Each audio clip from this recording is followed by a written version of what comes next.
Welcome to our South African roots. This is going to be a Back to Basics series covering a wide range of topics that have been on my mind. So let's get into it. Back to Basics, trade unions. In case anybody hasn't realized, they are causing businesses to fail by promoting looting, strikes, and continuous wage increases that pressurize companies into paying increased wages while losing out on productivity, because the workers are taught that the louder they perform, the more they become validated and they are protected by their trade unions. Whenever there are major corporations that have problems, trade unions are more than willing to chime in and assist the workers. Very rarely is there any support available to the companies losing profits due to the employees continuously striking.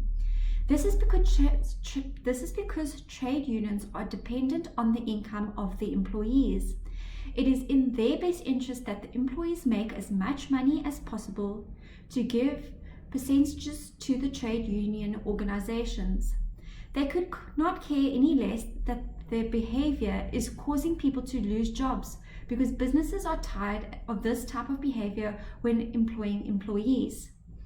Why have we rewarded bad behavior? You can see it all the way up the hierarchy scale when looking at Parliament, all the way down to ground workers. People are misbehaving and being rewarded. Why have we allowed our citizens to think that their rights are above those of businesses and corporations that not only employ these employees but provide jobs for multiple others within the community? I think it's time we consider a new alternative option that does not include indulging employees when they partake in illegal ventures. I'm not going to say how this needs to happen. However, I would make a suggestion that fines are put in place for people who strike unnecessarily or illegally. Although one would argue that all strikes are illegal, seeing as it's to the detriment of the business's productivity and can negatively impact the employees that are striking and their fellow employees. The habit of striking creates workers thinking that striking multiple times over a short period is okay, and one that needs to be broken. When businesses have a political party that supports them and their citizens as a whole and not each individual's best interests, it would be advised that the military or police are used to diffuse these situations, and along with the possibility of being let go is the option for the businesses to take to ensure the safety of their other employees that they are responsible for, who appreciate having jobs. This will mean that we're rewarding employees for hard work, loyalty, willingness to build without expecting that within a short period of time they will achieve every goal and target. Teaching that long-term productivity will reap rewards instead of tantrum throwing, resulting in instantaneous reward, which is to the detriment in the long term of the employees and employee.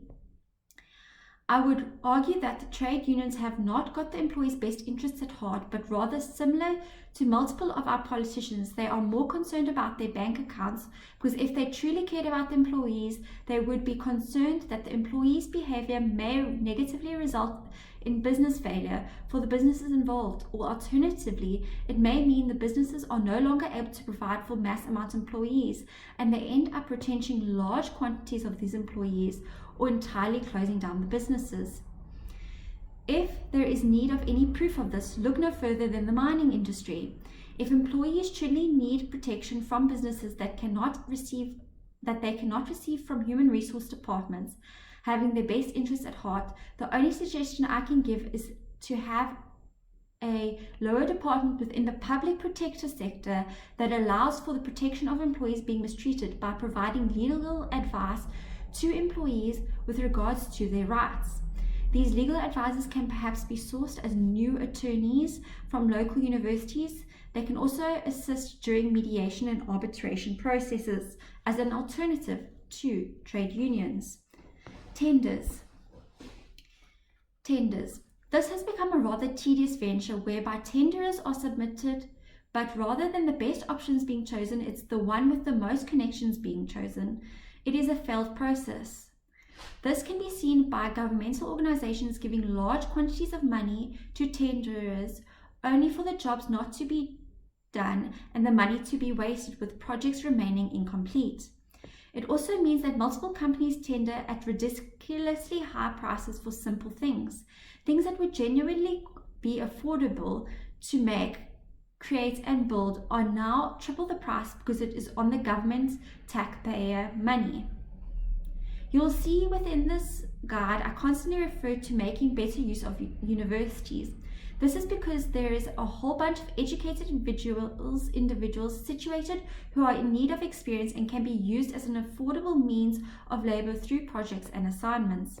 If only projects and assignments were based on various departments within the university, and they could create projects whereby students have to locate and produce necessary items using local resources and businesses with reputable names within their local communities. The universities know of which companies are best suited for these projects, more so than general tendering companies partaking in tenders. Alternatively, universities can be used as a tool to create a basis so that tenders can be compared against students' options and the more affordable and better solution put forward is used. This will also make funding for universities increase and present a better environment both for students that are studying and a better field for tenders. This can be inclusive of multiple departments, but for example, architecture, IT, legal, accounting, teaching, medical, social work are some of the more relevant examples and ones I suggest we look at moving forward. Every little village structure will need teachers, medical staff, social workers, and potentially more. This is a great opportunity for students to end the year of community service to get involved with varied parts of the community and even while still located at university to work on hands-on projects that are replicated in the real world and are real life based. Examples of how universities can use students. SARS is currently a mess and is constantly losing money or being misplaced. So why not use postgraduate accounting students who sign waivers, indemnities, and confidentiality agreements to audit SARS? They perform audits on SARS. This can be used as a chance for students to learn more hands-on about the accounting process, and it can be an affordable means to audit and plug the leaks before allowing any more money into the hands of thieves.